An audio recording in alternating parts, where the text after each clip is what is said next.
You know, today we're out here and, you know, fishing around and stuff. And one of the things that's come up is kind of live scope tips, you know, casting and things like that, how I go about it.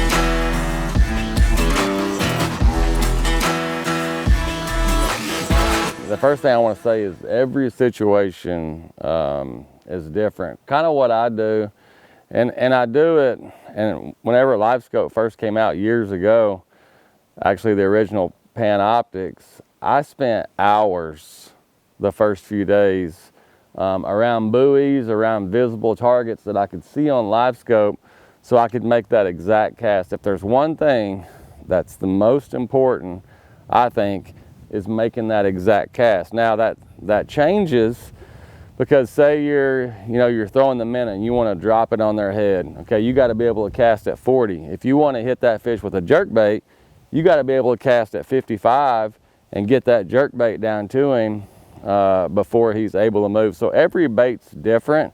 You know, spinnerbait or something like that, you know, you want to be able to obviously cast it by them. But as far as scenarios, you know, single fish, you know, I kind of tend to, you know, I want something finessey and try to make that fish bite, because he doesn't have any competition. You know, he's gonna, more than likely, he's gonna see the bait, and you know, he's gonna decide obviously if he's gonna bite it or not.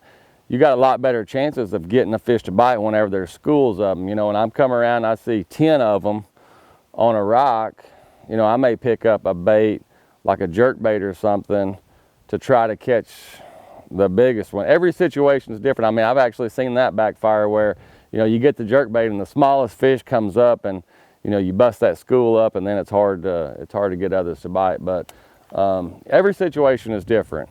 But the biggest thing is being an accurate caster. And you know, targets like this, we got a log laying out there, and I use it for boat lengths. You know, 60, you know, that's 3 boat lengths. That's how I kind of process it the best. But it's just repetition, like anything else, being able to do it.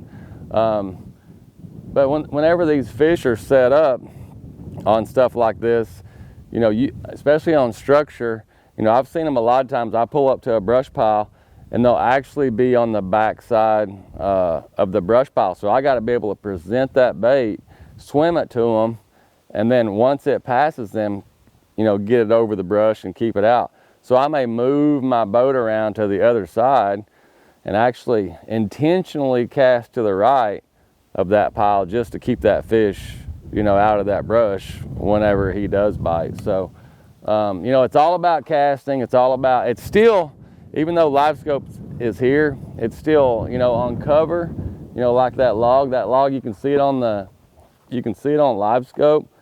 Just right there, how that log is one little stump on that end, actually runs out here and has the big giant root wad on the end. So it's still about angles, being able to present the bait the right way without getting hung up, and also the right way on triggering him to bite. You know, it's kind of like fishing the bank. I don't want to sit over there, my bait land on the log, and then pulling it. The longer I can pull that fish down that log, let him feel comfortable swimming down that log, the better chances that I have being able to make him bite. You know, so you see that log out there with that root wad on the end. You know, I'm just going to walk that thing, depending on where the fish is, obviously, but right over that root wad, let it fall. That's what it allows us to do. Accurate casting, I mean, just put it right over the top of the stuff. If anything, Livescope's let you do is being able to move that bait through cover and not get hung up, you know, and baits that, you know, jerk baits and stuff like that, where you're able to move it through and get them to bite. So, number one, biggest thing, be an accurate caster. Hope you learned something. Thanks for riding along.